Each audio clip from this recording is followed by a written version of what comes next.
விசித்திர ஊர் அப்படிங்கிற ஒரு ஊரோட கதை இது.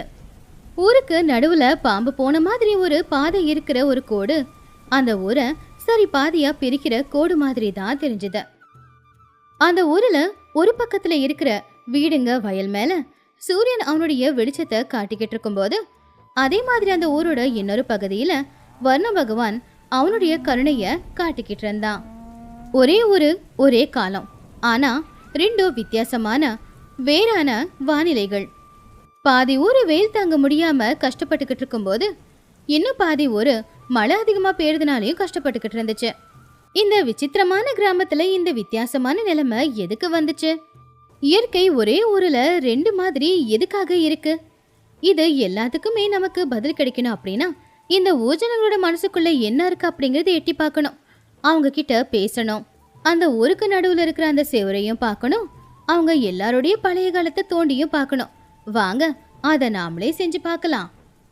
அந்த ஊர்ல சரியா அந்த கோட்டுக்கு இடது பக்கத்துல இருக்கு ஒரு டீ கடை. அந்த கடை ஒரு ஓட்டுக்கடை. தண்ணி விழும்போது அந்த ஓட்டுல தண்ணி பட்டு பட்டு பட்டுன்னு சத்தம் கேட்டுக்கிட்டு இருந்துச்சு. அந்த ஓட்டுல இருந்து தண்ணியும் தாரதாரியா ஊத்திக்கிட்டு இருந்துச்சு. சரியா அந்த கோடுக்கு வலது புறத்துல ஒரு பெரிய மரம் இருந்துச்சு.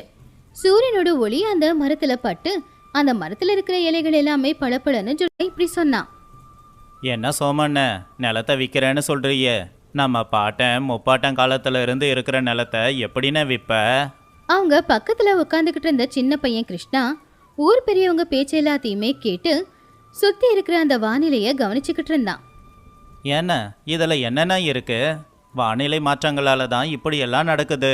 நம்ம ஊர்ல பாதி இடத்துல வெயிலும் பாதி இடத்துல மழையும் வர நாம தான் காரணம். நீங்க என்னன்னா ஏதேதோ கதைய சொல்றீங்க. அப்போ ராமு ரொம்ப கோவமா கிருஷ்ணாவை பார்த்தான். என்னடா, பட்டணத்துக்கு போய் 4 எழுத்து படிச்சிட்டா நாங்க சொல்றதெல்லாம் பொய்யாயிடுமா? ஒரே ஊருக்குள்ள பாதி இடத்துல வெயிலும் பாதி இடத்துல மழையும் பெய்யுது.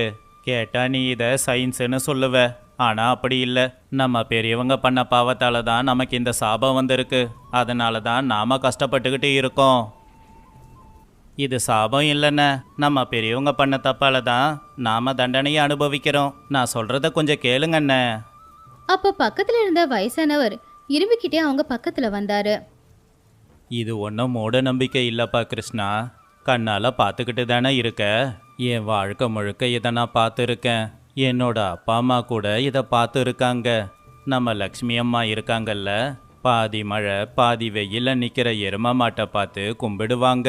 அப்போ அவங்க கண்ணில் கண்ணீர் தான் வரும். அவங்களுக்கு என்ன பைத்தியமா சொல்லு? நம்ம ஊரை பற்றி அவங்கள விட வேற யாருக்கு தெரியும்?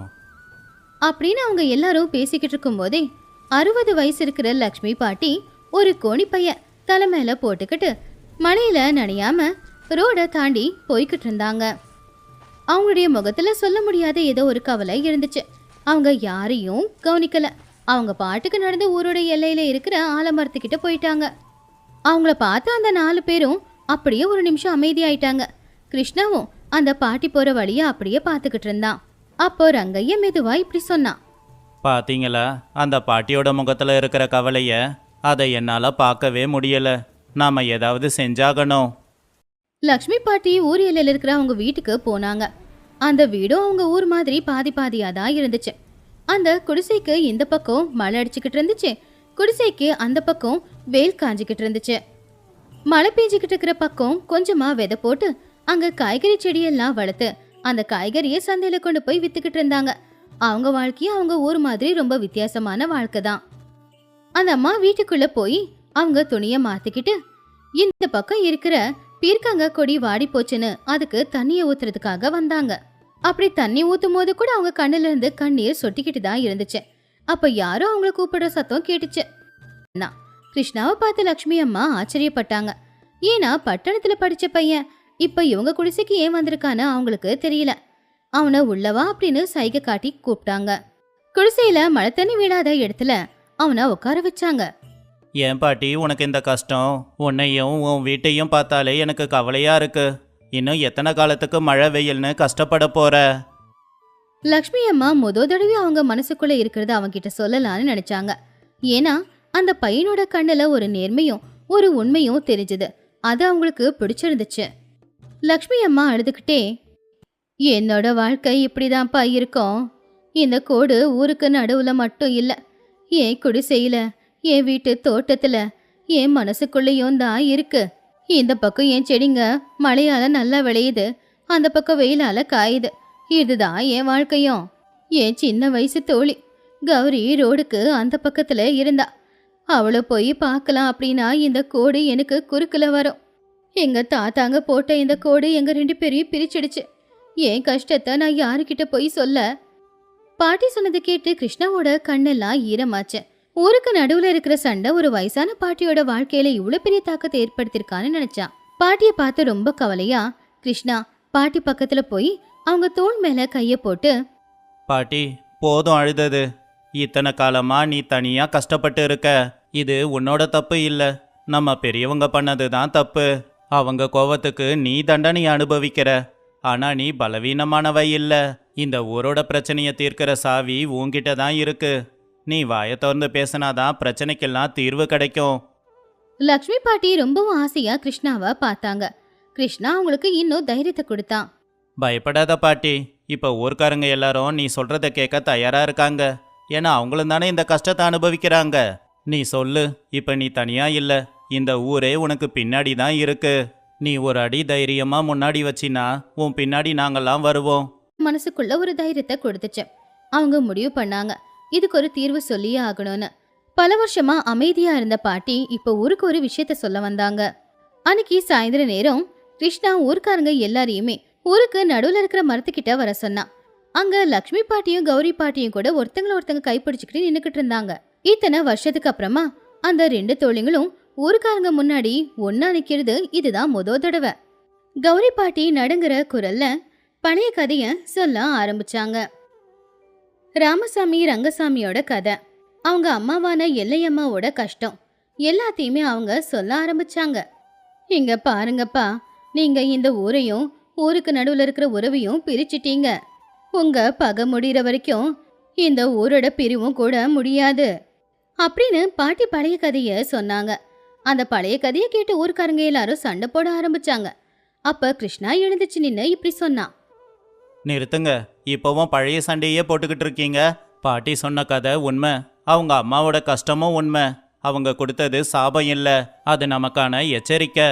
அவங்களுடைய கவலை தான் இயற்கை உருவத்தில் நம்மளை பாதிக்குது. அவங்களுக்குள்ள இருக்கிற கஷ்டத்தை நான் சொல்றேன், கேளுங்க. எல்லாருமே அமைதியா கிருஷ்ணா என்ன சொல்றானோன்னு பார்த்தாங்க. அந்த அண்ணன் தம்பிங்க பிரிஞ்சப்போ ராமசாமியுடைய வம்சத்தை சேர்ந்தவங்க, அதாவது ஊருக்கு இடது பக்கமா இருக்கிறவங்க, அங்க இருக்கிற மரங்களை வெட்டி மலைகளையும் உடைச்சிட்டாங்க. அதனால தான் அந்த பக்கம் எல்லாமே காஞ்சி போயிடுச்சு. அதனால தான் இப்போ வரைக்கும் வெயிலே அங்கே அடிக்குது. அதே நேரத்தில் ரங்கசாமியுடைய வம்சம் ரோடுக்கு இந்த பக்கம் இருக்கிறவங்க அவங்களுடைய மரம் எல்லாத்தையும் காப்பாற்றிக்கிட்டாங்க. அதனால தான் இங்கே பச்சை பசேல்னு இருக்கு. பசுமையான இடத்துல தான் மழை பெய்யும். அதனால தான் இங்கே மழை பெய்யுது. அந்த தாய் சாபம் கொடுத்தாங்க தான், ஆனால் அது பலிக்கல. பலிக்க வச்சது நாம. ஒரு பக்கம் மரத்தை வெட்டி மழை பெய்ய விடாம செஞ்சது நாம தானே. கிருஷ்ணா சொன்னதை எல்லாரும் கேட்டு ஆமா இது உண்மைதானே அப்படின்னு நினைச்சாங்க. எல்லாருமே அமைதி ஆயிட்டாங்க. உண்மைதான்ப்பா, அந்த அம்மா சொன்ன வார்த்தைக்கான அர்த்தமும் அதுதான். நாம பண்ண தப்பு தான் நமக்கு பாவமா சுத்திக்கிட்டு இருக்கு. அந்த வார்த்தை எல்லார்கிட்டயும் ஒரு பாதிப்பை ஏற்படுத்துச்சு. ராமு நகர்ந்து வந்து சோமுவை கட்டி பிடிச்சுக்கிட்டான். நாம எல்லாரும் ஒன்னா சேர்ந்து வெயில் அடிக்கிற இடத்துல செடிகளை நடலாம். கூடிய சீக்கிரம் வானிலை அந்த இடத்துலயும் சரியாயிடும். ஊர்க்காரங்க எல்லாருமே ஒன்னா சேர்ந்தாங்க. அவங்க எல்லாரும் ஒரே முடிவெடுத்து ஊரை பாதுகாத்துக்கிட்டாங்க. மரம் செடி கொடி எல்லாம் வளர்ந்துச்சு. ஒரே வருஷத்துல அந்த ஊரு ஒரே மாதிரி மாறி எல்லா இடத்துலயும் விளைச்சல் நல்லபடியா விளைஞ்சுது. ஒரு நாள் காலையில ஆகாயத்துல இருக்கிற மேகங்கள் எல்லாமே கருப்பா மாறிச்சு. தூறல் விழ ஆரம்பிச்சுது. ஆனா இந்த தடவை ஒரு பக்கம் இல்ல, அந்த ஊர்ல இருக்கிற எல்லா வீட்டு மேலயும் எல்லா மரத்திலயும் மழை பெஞ்சது. இப்ப அந்த விசித்திர கிராமம் முழுக்க மழையில நனைஞ்சுக்கிட்டு இருந்துச்சு. ஆகாயத்துல அவங்களுக்குன்னு இருந்த அந்த கோடு மறைஞ்சு போச்சு. அதுக்கு முன்னாடி அவங்க மனசுக்குள்ள இருந்த கோடை அவங்களே அழிச்சிட்டாங்க. இந்த கதையில இருக்கிற நீதி என்னன்னா, நாம மனசுக்குள்ள ஒரு கோடு போட்டு பகையை தெரிவிச்சோம்னா இயற்கை அது நமக்கு அப்படியே கொடுக்கும். எப்பவுமே ஒற்றுமையா இருந்து நாம சுற்றுச்சூழலை பாதுகாத்தோம்னா தான் நமக்கு இயற்கை ஒரு வரமா மாறும். இல்லனா அது சாபம்தான். முடிஞ்ச வரைக்கும் மனசுக்குள்ள எந்த ஒரு குப்பையும் வச்சுக்க வேண்டாம்.